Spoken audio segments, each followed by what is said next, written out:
What's up, guys? Welcome back to the Team Solemn Circus live video. Today we're going over a Labrynth deck profile. This one's going to be brought to you by Dana. He's our local lab player. He actually ends up playing against this tomorrow against Rizal Fiendsmith. A very good duel, so definitely check that out tomorrow if you guys want to be seeing more of this deck. Before we dive on in, don't forget to like, comment, subscribe to the channel. A lot, we're on the road to 10K and you guys' support. And not much to say other than huge shout out to Dana for this, of course. And yeah.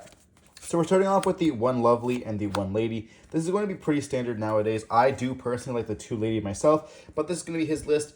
The reasons why I like the two lady is because I find that a lot of times you do want to see it special in doubt, but you also don't want to brick on it. So the reason why you play one, and you always open up pretty much one of these anyways. I don't know how it kind of works out always that way, but it always kind of does. But yeah, if these get banished, it's going to hurt your deck quite a bit. Obviously, you know, this pops, this sets the traps from the deck. We are playing a heavier count of these smaller ones. So we're selling the 3 triple Arias as well as the triple Ariana. We're not playing the pink one anymore. That card's not very good. We're not playing rollback. We don't want to destroy cards as well. So we're only trying to like play most consistent that we can.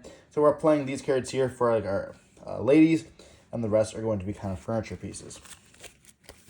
So for the furnitures, we are pretty much maxing out as always. We're playing the triple copy of Chandragalier, triple copy of Strawberry Torby, and only the one Kuklok. But to pair with the Strawberry Torbys and the Chandragaliers, we are playing the Blackjacks as well. So we're playing copies of like this, just to let you have access to more traps, which means you don't necessarily have to play this card here. So Blackjack kind of like, you know, sends to the graveyard, looks at your top of your deck, then you can banish it during your opponent's turn, set a trap, and then that trap can be activated this turn. So you want to be able to activate as many traps as you can. And, you know, having Kuklok being able to be used all over the time. You have to be careful because we are playing Bestials in this format, so Kuklok is going to be pretty much a target at all times. But with the triple RES, you are going to be able to like always use it, as well as this card can be used on the field, which is important to note as well. So kind of important, if they do interact with you, you can bring it itself back, and then you can activate the effect using a trap immediately from the deck, or immediately from your hand, I should say. Then for the other two monsters, we only were playing 2 Full Roast. Now you're wondering, why aren't you playing a third? The reason being is a third's in our side deck, and in this deck, we don't want to open up too many of the traps. We only set 5 in a turn. There's not much that we can do. So, you know, you want to be able to open up minimalized cards, and you can always discard these with your furnitures as well. So we only play 2 here for that very reason. That's his logic. I'm personally, I'd play 3 myself, but that's up to you guys. You know, it's your deck. You play whatever you want to. There's just kind of a baseline of the deck profile. Then to follow up, we are playing the 1 Labrynth, and the 2 Extravagance for our spells.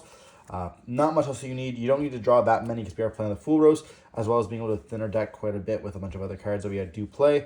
These cards are kind of like only necessary in this case. Extravagance also doesn't need to be played as well. If you want to play the 1 Prosperity and play the triple Full Roast, you can as well. It just, when you do play Extravagance, you have to build your extra deck a little bit differently. Then for the trap cards, which you guys are all here for, we're playing obviously triple copies of Big Welcome, the double copies of Welcome. This is what you're always going to play. And then we do play the triple Trap Tricks, triple Dominus Impulse, one of the best trap cards that has come out for this deck in quite a while. And this being absolutely incredible for it. Now I will put the Trap Tricksable cards here to the side. So we have the Dominus Impulse. We have the Daruma Cannon, very good this format. We have the double D Barrier. And for the last card in the deck, we do have the 1 copy of Rollback, just because we do want to activate the effect of Welcome in the graveyard, and Rollback is going to be pretty nice. You can't get this all together if you want for a Full Roast. It's a trap deck, therefore you just kind of want to play the Rollback there. I don't know what else to say other than these cards are going to be kind of crazy. You know, just having them loop back infinitely with Lovely being able to reset this or set this, there's going to be quite hard for the deck to kind of beat this, as well as D-Barrier obviously being a crazy card in every final format. You know, you call Fusion against like Azamina, you call Fusion against Branded, you call Fusion against whatever other deck, Chimera. You play XYZ versus Rizal, and if they don't have anything else, then they are going to have to go for the Fiendsmith stuff or the Mizuguri stuff, but you only have other stuff to be able to flip face down. This is really good against Malice as well. Being able to book the Malice monsters and they can't kind of continue their combo lines is very good before they go into Link monsters. Other than that, there's not much to say about this. This is a pretty simple trap deck.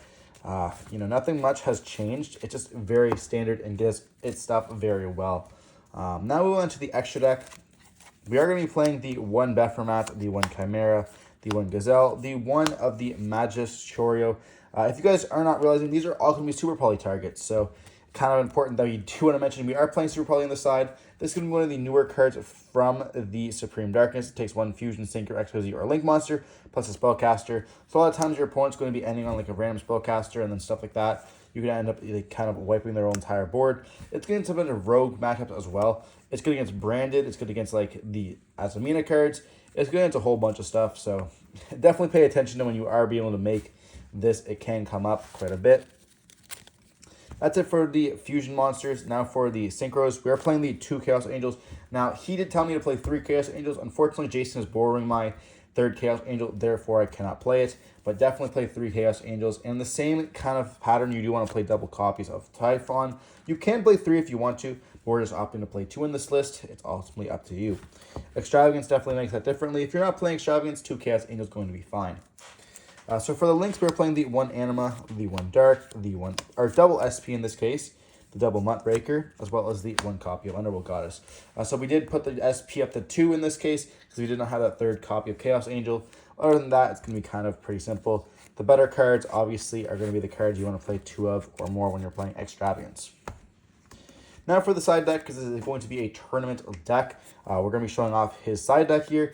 We are playing the triple copies of Nibiru, obviously an amazing card. If you guys do not know or are new to the deck, Nibiru plus a furniture card is going to be a pretty much an OTK. You end up like nibbing them. You activate nib, you chain store retort, resetting the nib from the hands as well as itself. You set the trap from the deck, and then you do not get to summon of the token because the field just doesn't get summoned onto the field. It has to summon itself and then summon the token. So you essentially just board wipe the field for absolutely nothing, and then you set a trap for free. So very cool interaction in this deck. Obviously, just being a great card as well in general right now.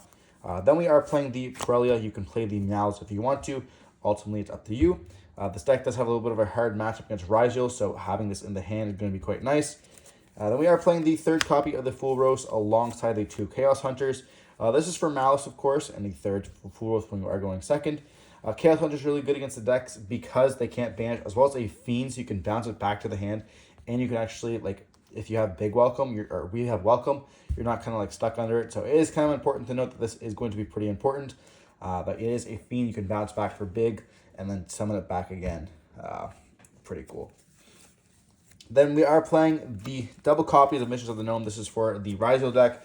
You activate this face down, and then face up, and then they can't activate any, or I guess they can't really go into the XYZ anymore, because anything they add to the hand is going to be considered level 3 instead of level 4. And of course, they're playing rank 4s, therefore they can't go for it. The secondary effect is you can discard this with any of the furniture cards, banish it in the graveyard, and then the same thing applies for the rest of the turn. So very important to note that it's going to be like a 2-turn kind of FTK against, or turn skip against the Ryzio deck. It's also really good against like random stuff like Christron as well, being if they summon from the hand, then they just can't kind of synchro because their materials are all off.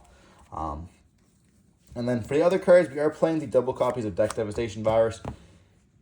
I don't even have anything to say about this card. Fuck this card. This card's absolutely crazy right now in this format. If you're playing Labrynth, please check out this list because this card's absolutely crazy. And for the last 2 cards, we're also playing the double copies of Super Poly. We are playing this stuff here, which kind of means we have to play Super Poly. And that's just kind of it. You can obviously change up the ratios if you want to. You can play like Bestials if you want as well. This is kind of the list that he opted to give us. Therefore, we're going to be expanding it just like that. Regardless, hope you're watching the video. Don't forget to like, comment, more content like this. If you guys have any questions, let me know in the comment section down below. I'll make sure that I either answer them personally or get Dana to answer them as well. But yeah, hope you enjoyed watching the video. Stay tuned for tomorrow's video where you do see Labrynth playing against Ryzio. Don't forget to stay safe. Peace.